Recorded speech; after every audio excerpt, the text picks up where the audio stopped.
भाऊसाहेब भोईर चिंचवडमधून अपक्ष निवडणुकीच्या रिंगणात आहेत। शंकर जगताप यांच्याशी माझी लढाई असल्याचं भाऊसाहेब भोईर यांनी म्हटलं। चिंचवडची जनता घराणेशाहीला कंटाळली आहे, चिंचवडची जनता भ्रष्टाचाराला कंटाळली आहे असंही भाऊसाहेब भोईर यांनी म्हटलंय आणि विजयाचा विश्वास व्यक्त केला आहे।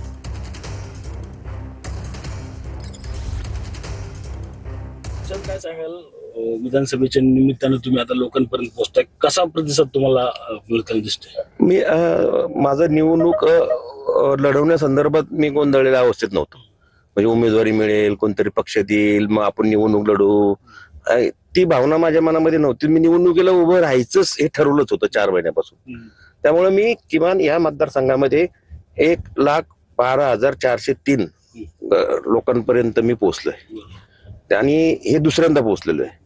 त्यामुळे माझा जो एक आत्मविश्वास म्हणतो निवडणूक संदर्भात, एक तर तुमचं पूर्वश्रमीचं इतिहास चांगला असावा लागतो आणि आता राजकीय परिस्थिती काय नेमकी, आता राजकीय पक्षाच्या संदर्भात लोकांना प्रचंड आता संताप आहे।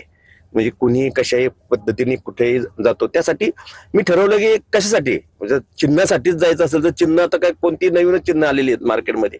त्यामुळं मी ह्या सगळ्या लोकांपर्यंत पोहोचायचं, लोकांची भावना काय आता मुळात काय की ह्या गेल्या 8-10 वर्षामध्ये एवढं प्रचंड या शहराची वाताहत झालेली आहे आणि ह्या लोकांना 30 लोक इकडं ह्या पक्षात आले तरी 30 लोक हीच लोक त्या पक्षात गेले तरी ते, म्हणजे थिएटर तेच, पिक्चर फक्त दुसरा।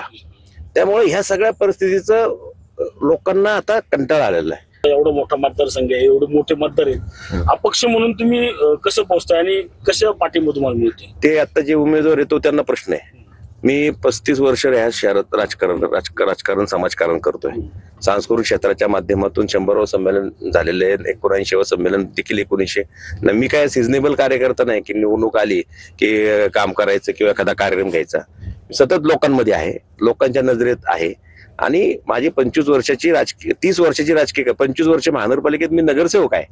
त्यामुळे मला काही लोकांना भाऊसाहेब भोईर कोण हे सांगायला लागत नाही, उलट मला माझ्यावर अन्याय होतोय, माझ्यावर अन्याय झाला ही लोकांची भावना आहे आणि आता त्यांना कुठेतरी न्याय देण्याच्या दृष्टिकोनातून लोक माझ्याशी स्वतःहून अटॅच राहतात।